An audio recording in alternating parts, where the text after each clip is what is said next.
Bonjour, how's it going everybody? Screezilla here, I hope you're all well. So today we're going to be playing a game of World of Warships in the Duguay-Trouin. Now, sorry for pauses, so I'm just going to switch across to my notes quickly. Always prepared, as you know. So the Duguay-Trouin class ship, part of the new French cruisers. Absolutely blinding ship. Absolutely love it. Now this ship has I think it's 8. Yes, 8 155mm guns on board. So it's got some serious firepower to it. Now, this ship is it's a very light cruiser. The French cruisers act similar to the British cruiser lines, I find. Very lightly armoured, good guns, decent torpedoes, but you've got to be very careful because the armour is so light you can really take a punishing from it. Now this is the rank 4, I think, ship. I think it's the 4th in the line. And I've really been enjoying it quite a lot. All the French cruisers I've actually been enjoying, but then I enjoyed the British cruisers as well. They're a bit more like destroyers in the fact that they're very fast, but very poorly armoured. So, the Duguay-Trouin class was started in mid-1919. With the Italians as likely adversaries, the French wanted fast cruisers. The Italians were well known for speed.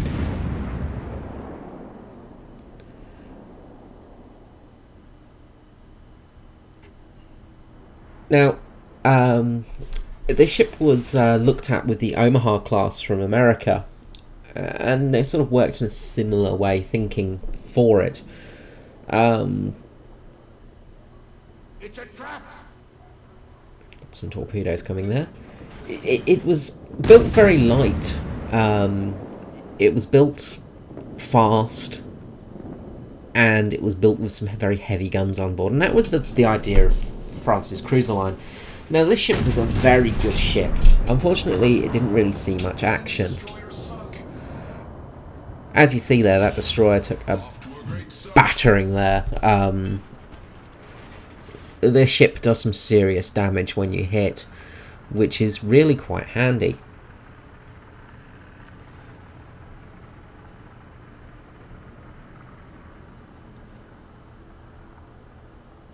Now, the Duguay-Trouin was basically very lightly armoured, but very heavy guns on board, with catapults, fighters, and spotting aircraft capability.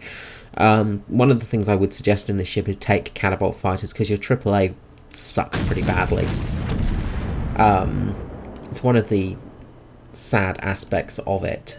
Let's just switch to player view. Now we've got a battleship over there, the Wyoming, and you see, find high explosives here. We're sort of keeping back, trying not to get the attention too much, but done some okay damage so far. Not spectacular, but this ship is good damage-wise. Now the Duguay-Trouin was completed the 2nd of November 1926, and this is the actual ship named the Duguay-Trouin, and served briefly in the French Indochina in 1931. She patrolled the Atlantic Sea for German shipping and commerce raiders following the declaration of World War II hostilities, and then patrolled the Mediterranean Sea from May 1940. She was at Alexandria when the French forces surrendered. The ship was demilitarised at Alexandria for 3 years until refitting began in August 1943. They removed the torpedo tubes, added some more anti-aircraft guns, 15 Oricon 20mm cannons, 6 Hotchkiss guns, 13.2mm guns, and her anti-aircraft guns were again modified with 20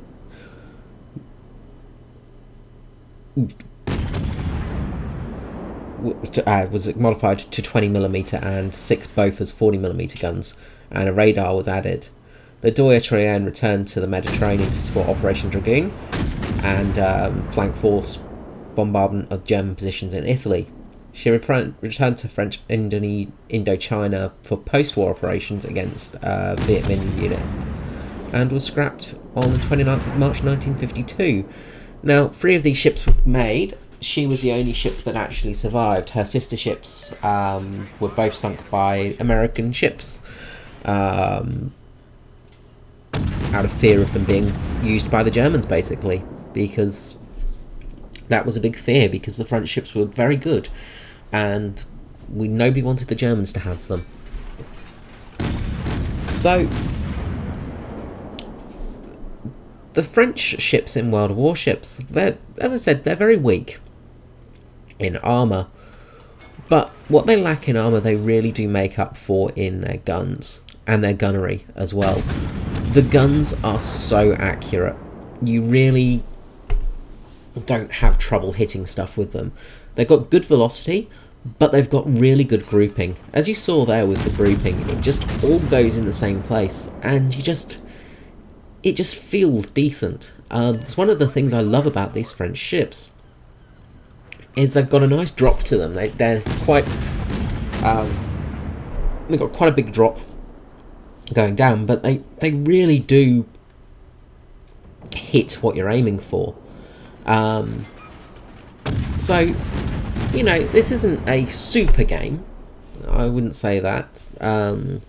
One of our ships, the Congo, is going to have an absolute mega game, but I'm trying my best to keep out of trouble, basically.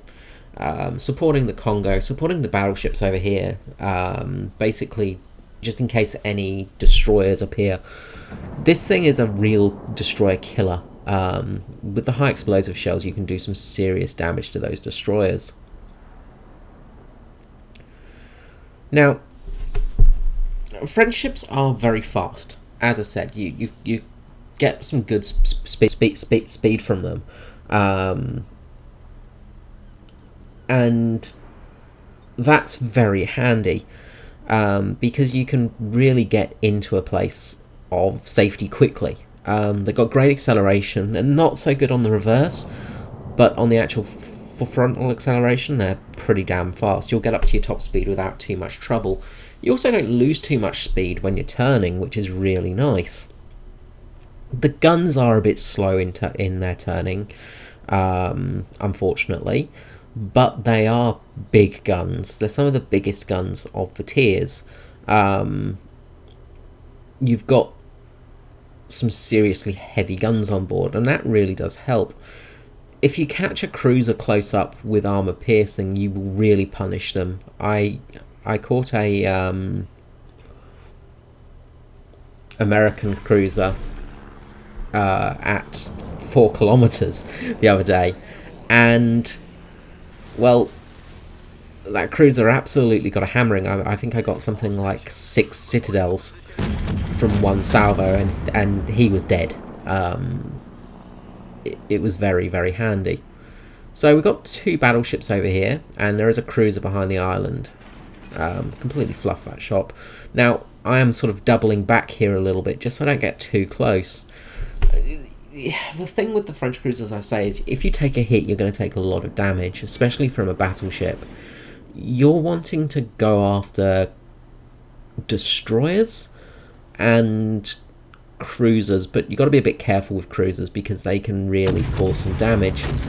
Sorry about the replay being pretty jittery here. It's not the best. And that destroyer got very lucky. Now I have armor piercing loaded up here because I did see that cruiser around, and I'm hoping it will come out broadside and I can give it a jolly good bashing.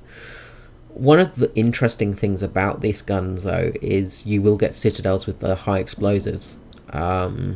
Because they're such a big caliber gun, you will punish people with the HE shells as well, which is really handy. I've actually had quite a few citadels with the high explosive shells in this ship, simply because they're such a high caliber, they just decimate people. Now this carrier is speeding through here, gosh knows why. Not the smartest thing to do, firing armor piercing at it. Now there's been a bit of a change with carriers, because they can now have captain's abilities, which means they can take off with the Decker Flame. Now that destroyer is coming in, and we've got this Carl here, which I was hoping to get a couple of hits on, but I did notice torpedoes, so I sort of took my notice away and went for the torpedo dodge instead. But there is also that carrier as well coming in, and I think he's just coming in just to lure fire away, things like that. Maybe his aircraft have all been taken out. Quite a few torpedo bombers here. Carl here, they just got absolutely annihilated by the Congo. Fire some armor piercing now at this Japanese carrier, the Zuhu.